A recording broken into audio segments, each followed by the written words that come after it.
अब कच्छे डिसाइड करेंगे कि ईरान और अमेरिका की जंग कौन जीतने वाला है। मजाक नहीं कर रहा हूं यार, सीरियसली बता रहा हूं। दुनिया का सबसे ताकतवर देश और उस ताकतवर देश का सबसे महंगा aircraft carrier USS Gerald Ford, अचानक उसके लॉन्ड्री रूम में, उसके धोबी घाट में आग लग गई। अब अमेरिकन तो कहते हैं कि बस लग गई, ऐसा नहीं है कि ईरान की कोई मिसाइल आई या फिर चाचा खमेनी की आत्मा रात को माचिस की तिल्ली लेके आग लग गई। अब हुआ क्या कि 28 फरवरी को इजराइल ने ईरान के ऊपर बॉम्ब मारने शुरू किए, फिर ट्रंप ने बोला नो मैं भी हूं।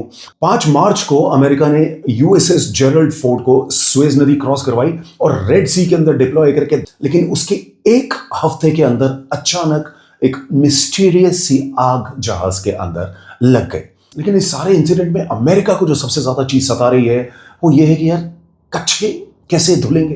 देखो, पानी का जहाज जो होता है ना, उसमें सबसे ज्यादा कमी होती है पानी की, नहीं होता। और शिप के अंदर अगर आप हाइजीन नहीं रखते, अगर आप समय से नहाते धोते नहीं है, अपने कपड़े ठीक से नहीं धोते हैं, तो बीमारियां बहुत जल्दी फैल जाती हैं। एक हफ्ते के अंदर ही अमेरिकन सेलर्स के कच्छों में खारिश शुरू हो गई और इसके चलते अमेरिका ने फैसला लिया कि भैया हमारी राम राम। और एक हफ्ते की बेहतरीन लड़ाई लड़ने के बाद ये जहाज वापस मुड़कर ग्रीस में जाकर डॉक हो गया है। 4600 सेलर्स इस जहाज के ऊपर हैं, यानी अगर सबके पास 10 कच्छे भी हैं तो ग्रीस के अंदर आज की तारीख में 5 लाख अमेरिकी कच्छे सूख रहे होंगे।